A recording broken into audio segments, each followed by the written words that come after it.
réaffirme les valeurs de la République. On inaugure une nouvelle Marianne, parce qu'à Saint-Jouin, la démocratie est attaquée, la démocratie est bafouée. Et la population s'est réunie pour le dire haut et fort. Nous ne nous laisserons pas faire. On ne nous imposera pas des choses dont on ne veut pas.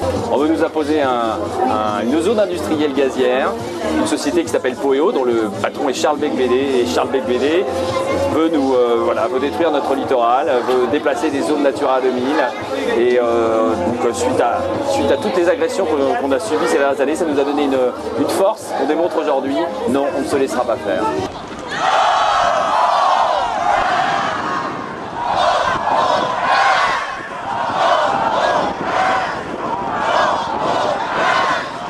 Aujourd'hui, à Saint-Jouin, les citoyens prennent en main leur destin. Ils n'acceptent pas la construction d'une zone industrielle gazière et d'un port méthanier au pied des falaises du Pays de Caux, aux portes d'Étretat. Ce combat nous oppose aux intérêts financiers d'hommes d'affaires, alliés à quelques hauts fonctionnaires, élus, nous, élus par vous. Nous sommes également déterminés dans notre engagement pour que ce funeste projet ne détruise de manière irrévocable le territoire dont nous portons la responsabilité. Ce projet de zone industrielle gazière est évidemment un mauvais projet pour notre côte d'Albat. C'est aussi un mauvais projet pour la planète. Importer 9 milliards de mètres cubes de gaz par an pour alimenter des centrales à gaz, au moment où on cherche à réduire les gaz à effet de serre, c'est antinomique. Enfin, il y a eu ce coup de pouce pour finir sur ce PIG. Donc ce projet d'intérêt général, il a été donné à la société Gaz de Normandie, à Poeo, puisque le patron c'est Charles Becbédé. Et une semaine après, il a vendu son entreprise, il a vendu toutes ses parts à un Autrichien qui s'appelle Verbund. Et en une semaine, suite à ce petit coup de pouce, il a empoché 40 millions d'euros. Donc on peut vraiment douter, hein, on n'est pas loin, j'ose pas dire délit d'illicite, mais on pourrait le dire. C'est le 14 juillet. C'est le jour d'une nouvelle Marianne, et aujourd'hui on va lancer un collectif des élus, c'est-à-dire des maires adjoints, des conseillers municipaux et autres qui voudront nous rejoindre pour mener le combat à un autre niveau.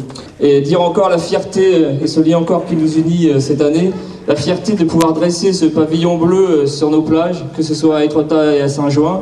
Et cette fierté donc de ce pavillon bleu plutôt que cette horreur et cette catastrophe que serait de dresser ces cheminées de gaz qui nous apporteraient tant de nuisances. Et donc nous réitérons notre soutien à François, à son conseil et à Saint-Jouin et aux concitoyens de Saint-Jouin. Et toujours garder à l'esprit que la plage est d'intérêt général et ne pas tomber dans le désintérêt général. Et je crois que la population qui est là aujourd'hui rappelle que tout le monde reste mobilisé, il faut continuer, rien n'est perdu.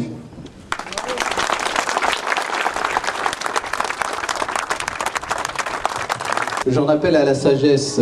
Je pense que cette opposition au port méthanier dépasse les clivages politiques. Et puis moi, en tant qu'élu, eh bien, je me pose la question déjà. Je me dis, je suis élu, on n'écoute pas la population. À quoi ça sert d'être élu? Pourquoi pas démissionner, hein, si vraiment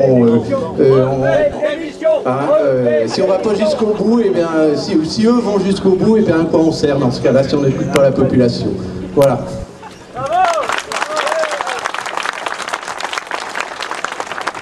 Les lois, les règlements, ils en font fi et ils s'en fichent. Je trouve que le truc du gazoduc avec la servitude, c'est la preuve, hein, par A plus B égale X, qu'ils ne sont pas crédibles. Hein. Ils nous racontent n'importe quoi et il faut absolument qu'on se mobilise et qu'on le fasse savoir. Vous dire quand même, faire part de certaines consternations par rapport à l'attitude du ministère de l'écologie. Hein, on est quand même face à un double langage aujourd'hui, ou face à la prise de conscience de la population. On a un Borloo des villes et un Borloo des champs. On a le premier qui fait des discours sur la planète en péril, hein, qui annonce des grands engagements de la France pour réduire les émissions de gaz à effet de serre.